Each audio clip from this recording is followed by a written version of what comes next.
Alright, today we're taking a look at the two Bergen Breaker bars. That's the 1/4 inch and 3/8 inch drive breaker bars. Okay, so we've got a couple of Bergen Breaker bars here today. We've got a 1/4 inch, 6 inch in length breaker bar. Now, a lot of people I know will be going, do you really need a 1/4 inch breaker bar? But those 10mm bolts that bent the one extension, or twisted the one extension, kind of shows that you do on a rare occasion. I know you could probably get away with maybe a bigger 3/8, even a ratchet, but I think those particular bolts that day would have may have even damaged a 3/8 ratchet. I think I did try a cheap 3/8 ratchet, and one of those ones that you get in the set, with the knurl on the back, and I think they didn't like it, so picked up one of these, a 1/4 inch breaker. Obviously it's a lot better than those little 1/4 inch T-bars that you get as about 75mm things that are about like that. You can't really get much on them, and they dig into your fingers when you try. One of these, I still think one of these is a good addition really to your kit. Again, 1/4 inch. This is just one of the 1/4 inch tool zone sockets that I've just picked up off the garage. Well, there you go. You can see that it's the drive's nice and accurate on there. Again, looks to be like a chrome moly, black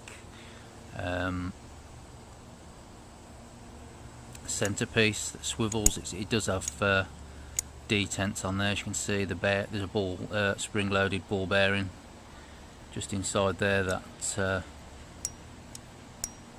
clicks into place on the center.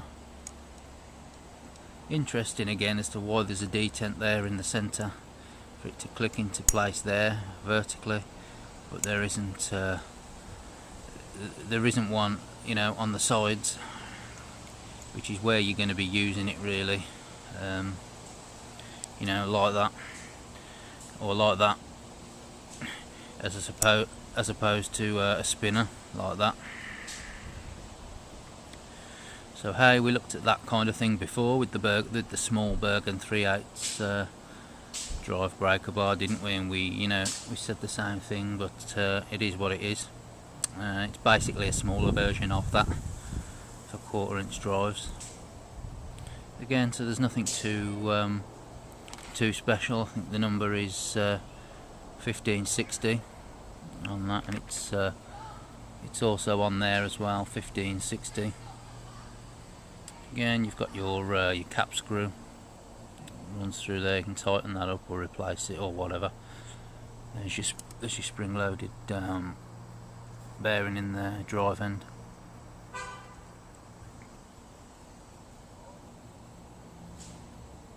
The handle, you got your two kind of recesses in there as a grip, and that's that for the 1/4 inch.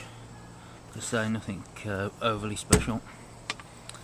And we've got another 3/8 Bergen breaker bar here. This one is a 15 inch instead of a small one like we had before.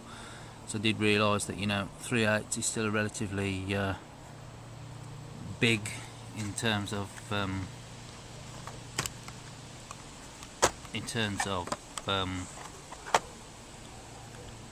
fixings sizes.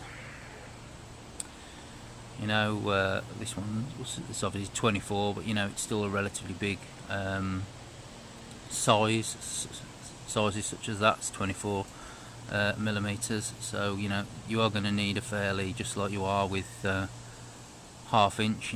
24mm is a 1/2 inch size as well. So you're gonna need to put relatively a lot of torque to remove a fixing of that size, either a nut or a bolt or something that's been rusted up using 3/8. So you're going to need a fairly hefty breaker bar there as well. So your number for this is 1559, and again, more of the same. You got the detent there on again for the, and you can see your spring-loaded bearing in there. It locks it into place, and again, it's designed for nut driving or spinnering, as we call it in the UK. Tend to call them a nut spinner. Well, that's how I've bought and seen such things advertised. So you know, the all-in-ones with the nuts already moulded in or cast into the to the head. Again, the drive size is accurate, as you can see there. There we go. You're good to spin. To spin or drive a whole massive 24mm metric nut or bolt. That's if you really wish to do so. You know full well that you won't be doing that. You'll be using it like that again, or like that. So you know, anyway, but it does have that indent anyway. And again, cap screwed. Chrome moly again. You would think, because of the colour of the piece in the middle, which is usually indicative of chrome moly, but the spring-loaded bearing again on there. Again, there's no indication of chrome vanadium, but it probably is. I did say that Bergen do some budget items. What particularly is budget on them over some of their other ones, which are, let's be honest, they're cheap anyway. They're ratchets and breakers and things like that, or economy, should I say. They tend to label them as on their page. Now, what labels them as economy over some of the other, you know, already relatively cheaper ratchets and breaker bars that they do, I don't know. These weren't. These were just normal, labelled as normal, but I did speculate that it could be that perhaps some are made from a high carbon steel instead of a chrome vanadium. But looking on their bergendirect.co.uk page, some of the economy stuff is actually the actual thing. The pictures that they've got is actually got chrome vanadium stamped on the actual item, so that can't you know, relate to all of their things that they label as economy. So again, I'm stumped, because the you know, the 72 teeth drives look to be exactly the same as what they are on all of theirs. So that's something of a mystery. Obviously that doesn't relate to this, but I'm just going off on a tangent there. But that's obviously the 15-inch 3/8 drive breaker bar. Again, nothing too remarkable. Breaker bar is a breaker bar, you know, visually. But the handle, again, a couple of recesses there, and on the end, and your usual rounded handle shape, and that's about it, to be honest, for these breaker bars. Again, not very expensive.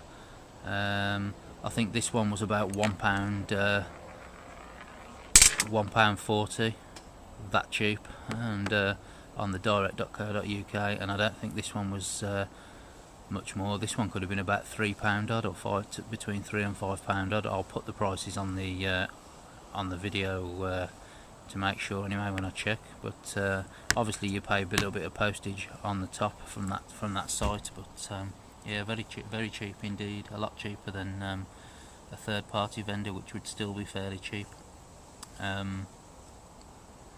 So that's the Bergen breaker bars, the 1/4-inch 1560, and the 3/8 15-inch 1559.